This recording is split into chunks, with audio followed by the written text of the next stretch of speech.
All right, welcome into Kneecap Biting with Smokin Jeremy B. We're going to go over the Combine recap. We're going to talk about a few Lions rumors. I'm going to cover a little NFL news and then some Lions trivia. So how's everybody doing tonight? I am excited to get this started. The Combine, I'm going to tell you, this was one of the fastest Combine draft classes I've ever seen that was invited there.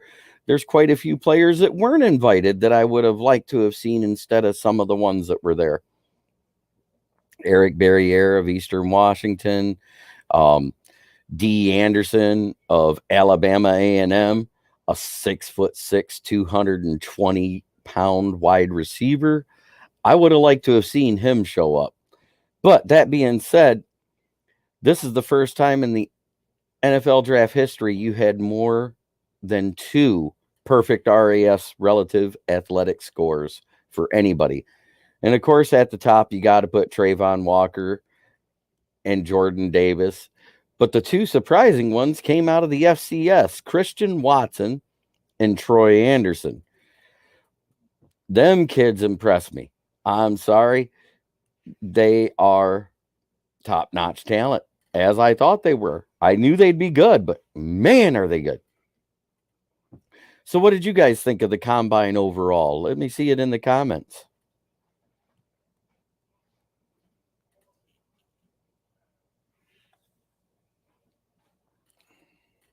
The big NFL news today is Calvin Ridley has been suspended indefinitely for betting on NFL games.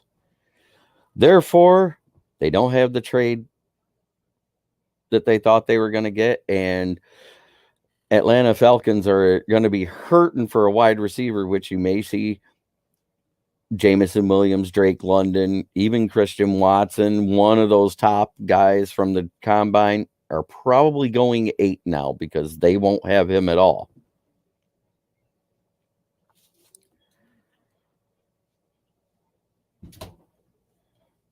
And then CBS reported that Aaron Rodgers is getting cap-altering money, $45 to $50 million a year for 2 years.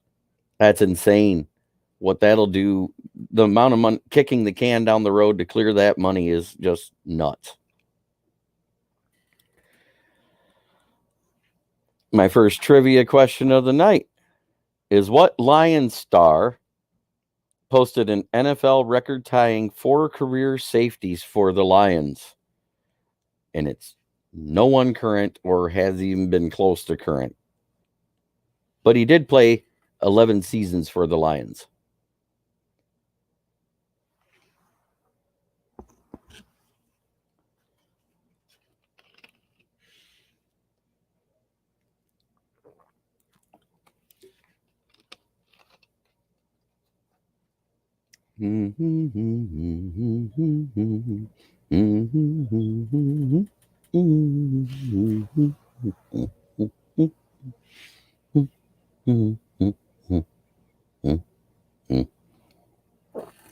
Since no one wants to bother to answer, it was Doug English.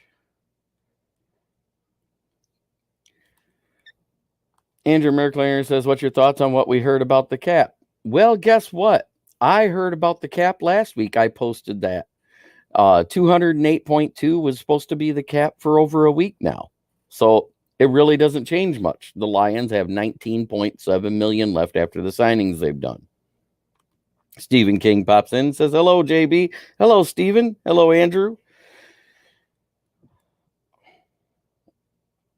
What's crazy is relative athletic score is usually a good barometer to see how somebody is going to be in the NFL. And the only thing that held Aiden Hutchinson back from having a perfect RAS score himself, because he had the second fastest 3-cone drill time since Aaron Donald, who has the record. I think Aaron ran it in 9.23 and Aiden Hutchinson ran it in 9.93 seconds. That's supposed to represent how well somebody can get around the edge, around an extra blocker or a tight end. So that's an amazing feat in itself that he had the fastest one in this combine. I wish he'd have done the bench press because that might have even showed more.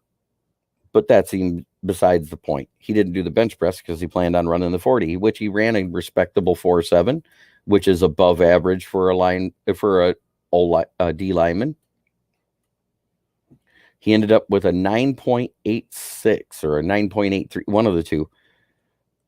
And the only thing that held him back was his weight because he only weighs 267 at 6'6".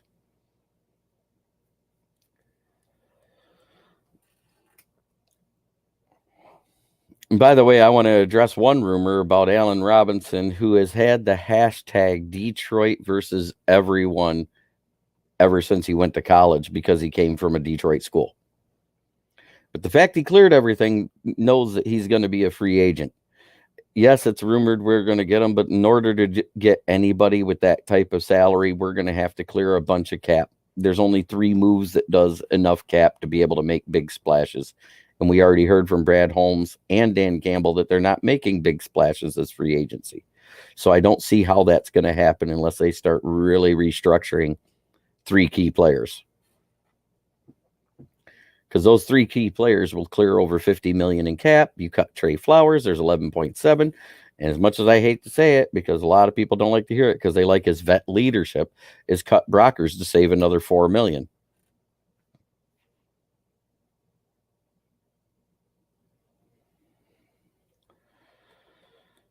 And the other rumors is that, the Lions are in on a top talent wide receiver. With the way this draft went down, do we really need to sign a top talent wide receiver, or should we be able to find one in the 2nd or 3rd rounds? That's what I'm getting at. Plus, we have 2 picks in the 1st round. If one of those top elite defensive guys is not there at 32 and Christian Watson's there, you take him. 6'4", 210, ran a 4.36, has a 77.5-inch wingspan, has a 38.5-inch vertical, 11'4" broad jump. That's sick. And 9.5 or 9 3/4 inch hands. It's a big kid.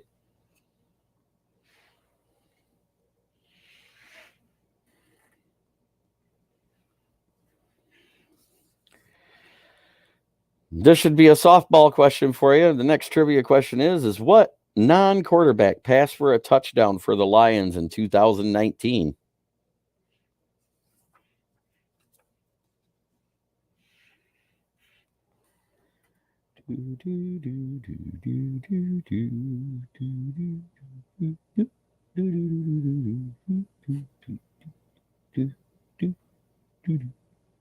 No, he didn't pass for a touchdown. He received a touchdown 2 years in a row.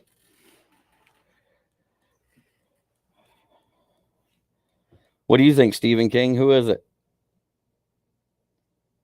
He is no longer on the team, for one thing.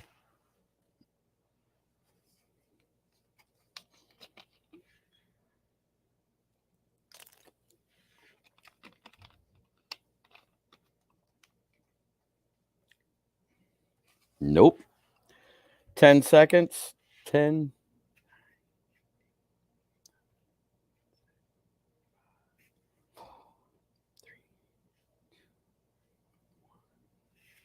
It was none other than Danny Amendola.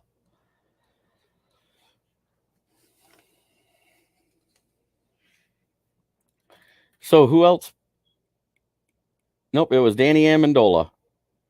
It was a fake end around pass, and I believe it went to our backup quarterback, David Blau, if I remember right. I think that happened like week 15 or week 14.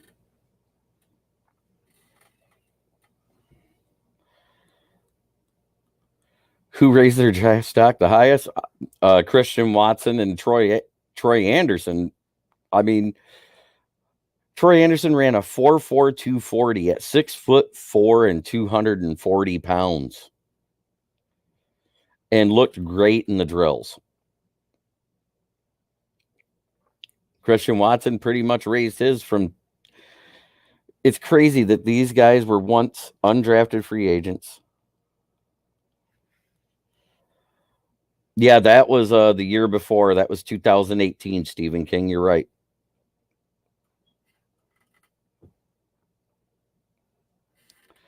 But anyways, those guys were undrafted free agents back in October and November and steadily climbed up the boards as they started getting notice.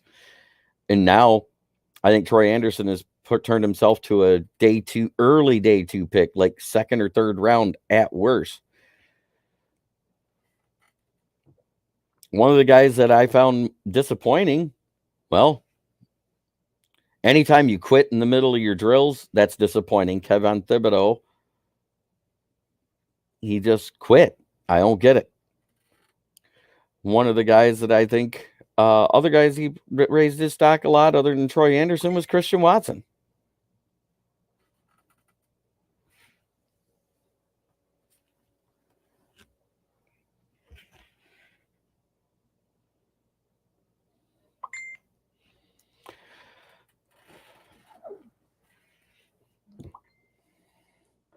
Trayvon Walker went from a second round pick to possibly a first, should be a top 15 pick.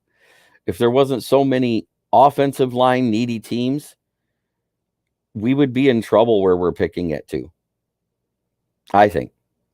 Because everybody at the combine said that it's 99.9% sure that either Evan Neal or Ike Ekwonu is going to go first. I still think somebody's going to take a shot at him in the first round, Andrew.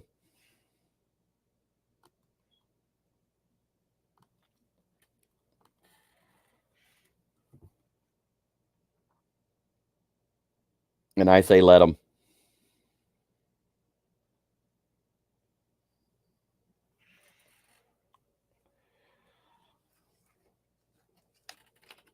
So what do you guys want to know? What do you want to talk about?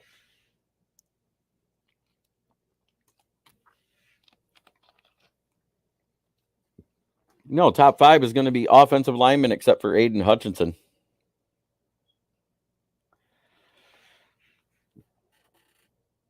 You got the Jags, the Texans, the Jets, and Giants who need O-line help way more than they need D-line help.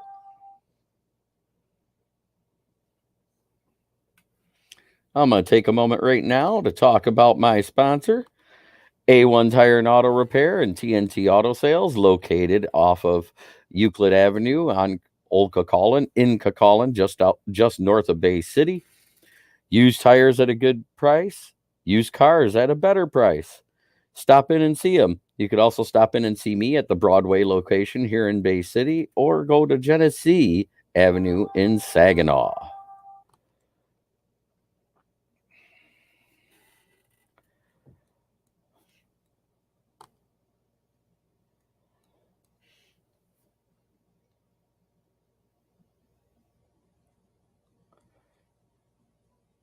So with Brad Holmes and Dan Campbell saying they weren't going to be making any splashy or big signings, why does everybody think we're going to go for a top flight wide receiver?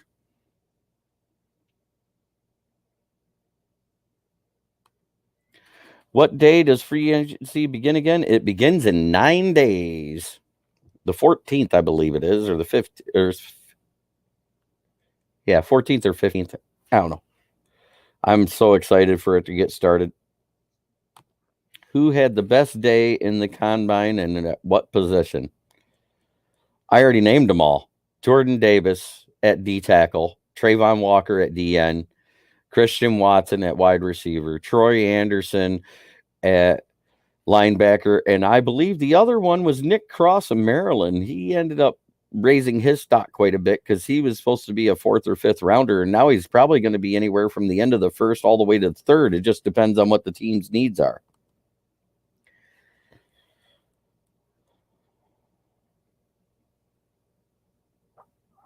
And there was a lot of guys who let people down as far as how fast they thought they were going to be. Yep. The tampering period begins on the 14th and then free agency on the 16th. Can't wait for free agency, even though I don't see any big splash signings. You know what? I agree. I think we're going to see better caliber players than what we hired last year. Holmes has had a year of scouting everybody and looking for people that aren't as oft injured. Plus, with them announcing that the COVID protocols are done in the NFL, you don't have to worry about that unless somebody actually is COVID positive. That's the only time they're going to have to miss. Dan Davis jumps in and goes, "What's up? How's it going?" Oh, we've been discussing a lot of stuff with the combine. I covered the NFL news about Calvin Ridley and about that ridiculous contract Green Bay's giving Aaron Rodgers. It's been a great day. I was busy. I got out of work late, made it here just in time to get on the air on time. Shocking. Curious if the Tracy Walker's rumors are legit that Jamal Williams posted on Twitter. I think they are. I think what it is that he knows they're going to get a deal done, because if it was the tag, it would have been done today. Isn't today the last day of the tag, or tomorrow?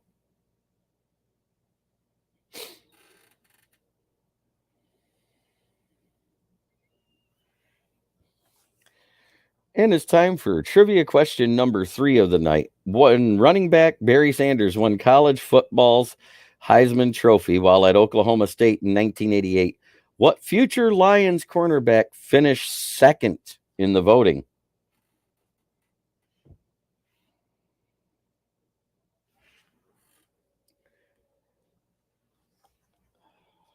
Should be pretty easy. I bitched about him because he sucked as a Lions quarterback and looked great, or good, where he went to after.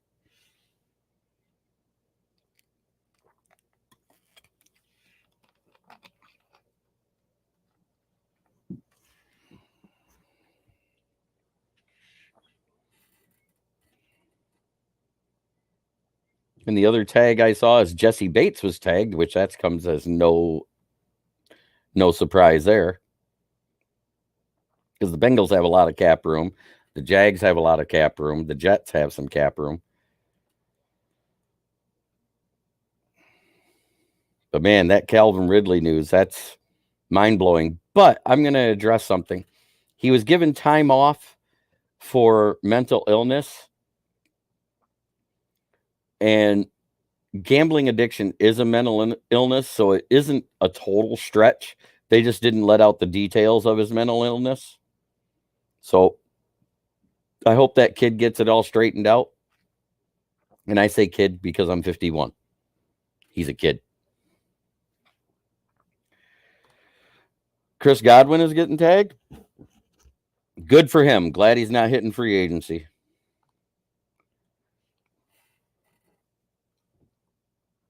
If Godwin gets tagged, that means they can't sign Mike Evans, because they are in cap hell too.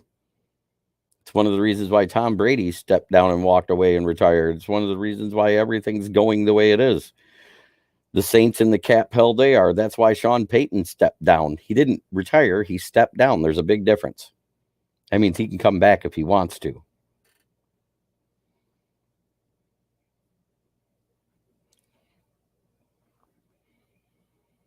And last time I checked, let me see what the subscriber count is now.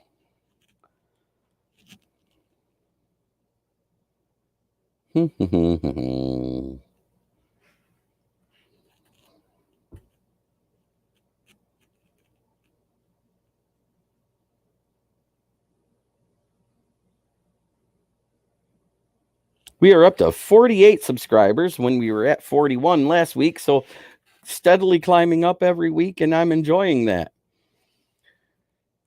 I don't think the Lions are going to tag him. I think they're going to work out a deal and keep it under that $8 million for Tracy Walker. Victor Lester, what's up? God, it's good to see you, buddy.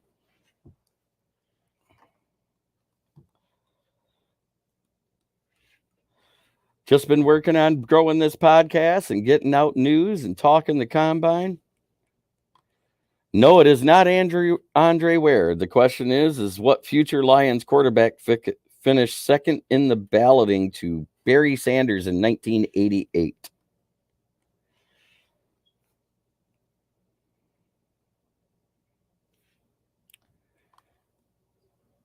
Well, because that rumor's false, because Green Bay is offering a huge. And here's the ding, ding, ding of the day. Rodney Peete, that was the quarterback. Aaron Rodgers just got offered a massive deal by the Green Bay Packers. I don't think they're trading him, and I told you this all along. And also, Andrew, remember, Green Bay shot down that trade a month ago. So the only guy to get a question right today was Big Dan Davis.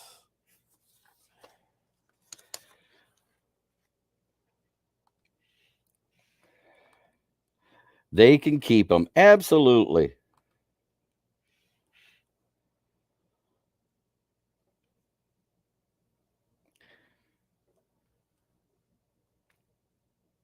So what wide receivers do you think we should grab in the draft, not named Christian Watson? What kind of deal are they offering Rodgers? 45 to 50 million a year over 2 years.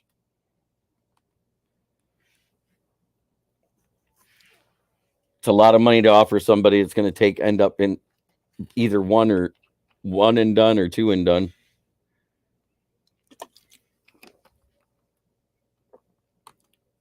The Bears could also tag Allen Robinson. Whether they do or not is the question. If they do, they have nothing for free agency. They have 29 free agents. 29 free agents and 28 million in cap. Pickens would be a good pick in the third. Ouch, pass. Have fun with that cap hit, cheeseheads. Absolutely. Do you think he will last 2 more years? I don't. I think this is the year we're going to see Rodgers get his mangina bruised again, and he's going to miss half a season.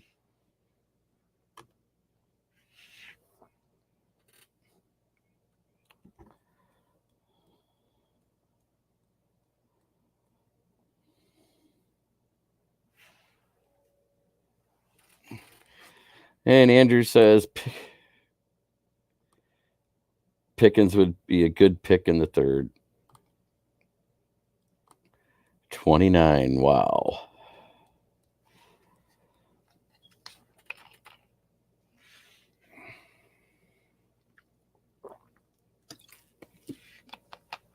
Yeah, 29 free agents and 28 million in cap room. I don't think the Bears are tagging anyone. I hope so with that stupid man bun. I have a nickname for the man bun. You guys are going to love it. I've always called the man bun a twat knot.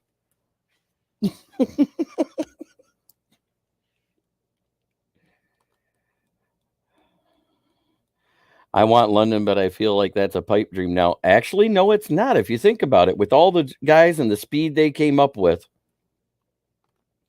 London may fall due to not working the combine. It depends on even if he's able to run for his pro day.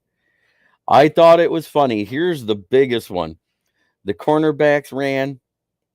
They come off the field. The safeties start running. They get to the last 2 of the second round of safety runs.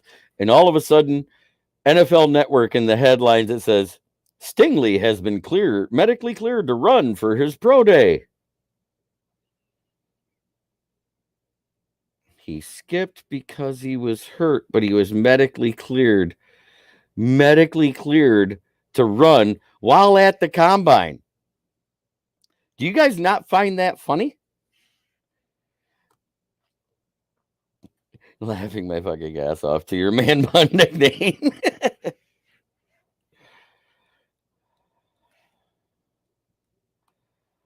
I saw the Lions are involved with the 5'11" wide receiver from Kentucky in the draft. Yeah, they talked to him.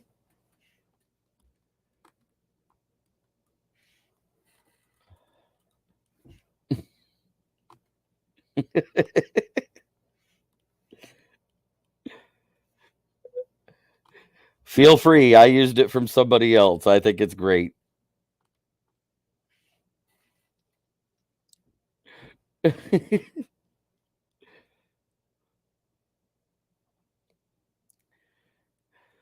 Oh, Let's see. Aiden Hutchinson talked with the Jags and the Lions and said he had a great interview with both of them. I still think the Jags are just doing their due diligence by talking to him at all, because when their GM talked, they were 100% going O-line with the first pick. It was just they're debating between Evan Neal and Ike Ekwonu.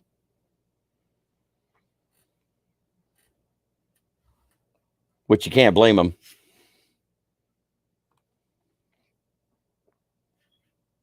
I hope he stays in Green Bay so we can wow Lambeau with him next year. Ah, wipe. Gotcha. I like it.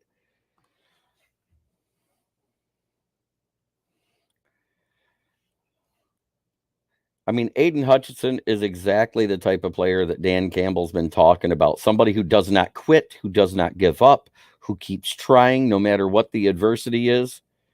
That's what I saw in that Georgia game.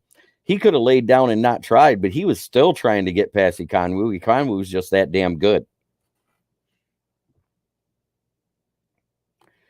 Yes, they do. They are losing a guard and a tackle, which is why they are looking at Ekwonu and Neal. Because either way, if they get Neal, they got somebody that can play tackle or guard. George Kalafdis also talked to the Lions. Yeah, but with his slow 40 time, he may drop.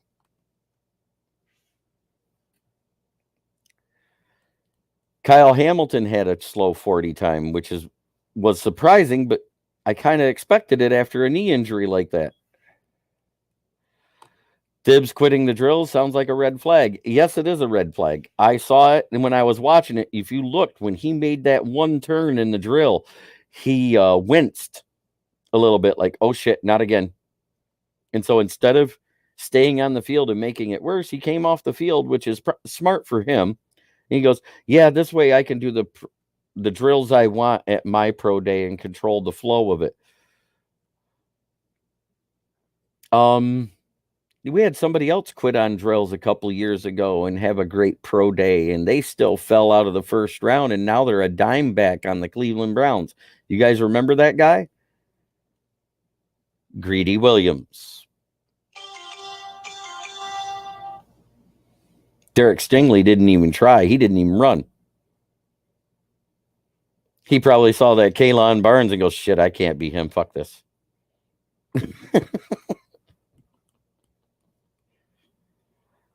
I'll tell you who impressed me for size at corner. If you're going to take a corner and try to convert him to safety, Tariq Woolen. That kid's fast. He's tall. He's long. He's lengthy. He's an in-air ball defender.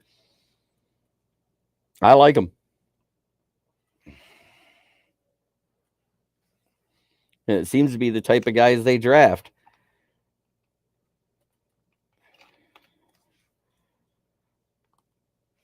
Don't know if they did or not. Don't even care.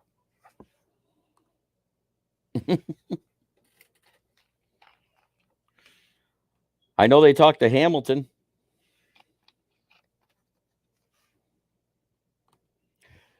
Kyle Hamilton tied for the worst time of the safeties, I believe, but they said he looked really good on the on-field dream. The 40 time was bad, but I give the man credit for running anyways with the injury, unlike some others who ducked out or didn't run at all. Absolutely.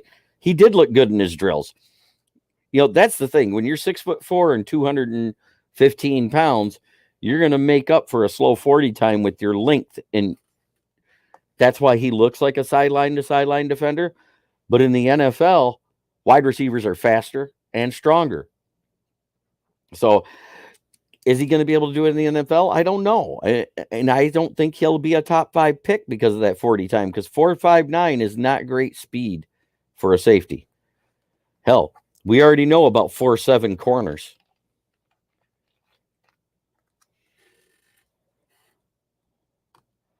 I loved your Monday pick in your mock draft, by the way. Could you see us taking a flyer on him in the 5th?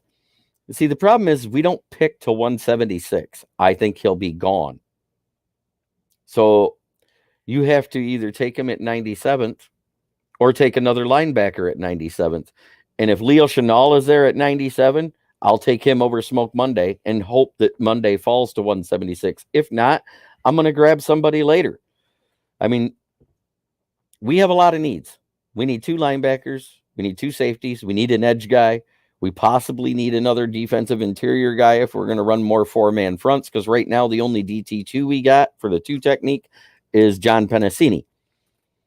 Austin Bryant is really not a D tackle. He's more of a DN, which in the 3-4 under, which is our base defense, we're keeping that. We're just running more four-man fronts. That is what was said.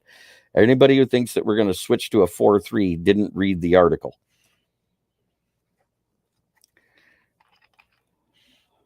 But our only DT2 on the roster is John Penasini.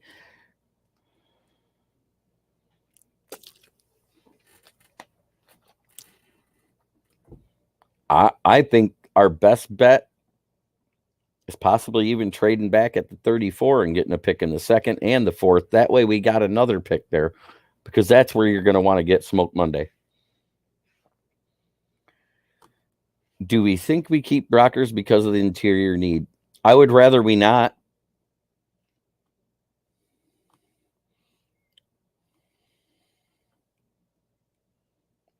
Yes, that's why I said that. I'd also take Chanel at 97. There are some decent safeties later in for day 3, and don't forget Holmes is good with picking guys in the UDFAs. Absolutely. If you guys don't believe me, look up D. Anderson of Alabama A&M. That's a big wide receiver. If he can run a 4.5 at his pro day, that'd be amazing. 6'6", 220 pounds with 9.5-inch hands. Can you imagine the wingspan on a 6'6" guy? He'd look like a Boeing 747 with his arms stretched out.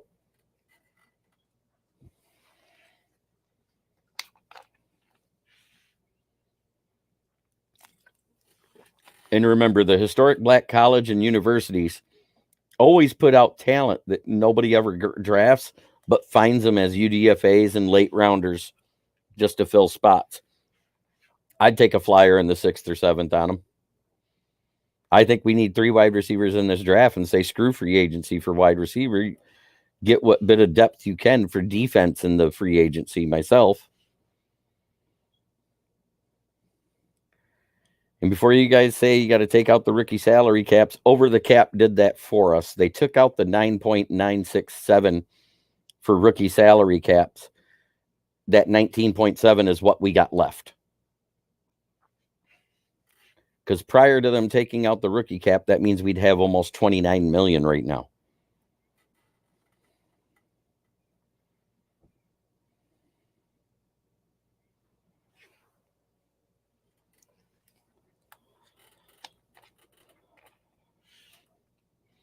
And another announcement for Smokin' Jeremy B. I have been invited to play the Lions GM on a mock draft podcast. They're also talking about using me possibly to monitor their comments and stuff. So I might be picking up another little podcasting job here. So I think that's going to be a lot of fun. I get to play GM for a day doing a mock draft.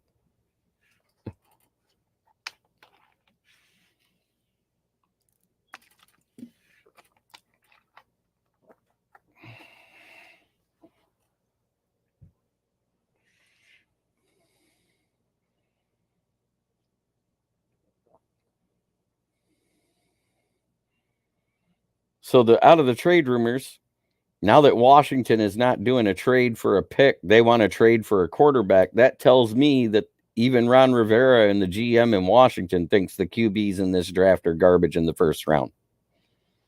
Because originally they were going to trade up to 2 to take either Kenny Pickett or Matt Corral.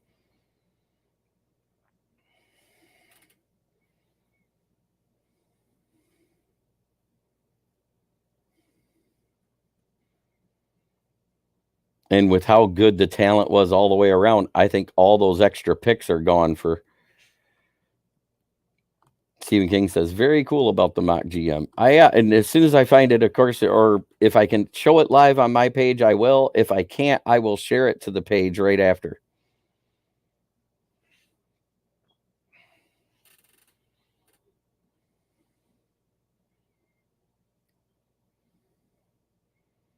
Well, that being said, it's been a wonderful evening hanging out with everybody. I enjoyed talking about the combine and the possible UDFAs. sharing a little bit of NFL news and some funny stuff to make jokes about twat not Rodgers. Would drafting the DT out of Georgia hurt Aleem and Levi? More than likely.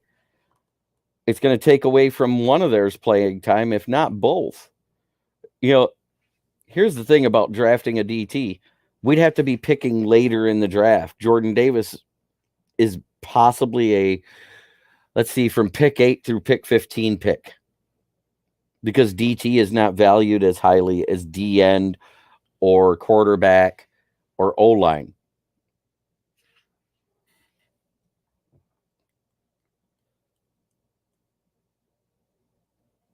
That's not an opinion. That's what I've seen in the draft. DTs normally don't go to like pick 8, pick 9, pick 10. Unless they're like Sue.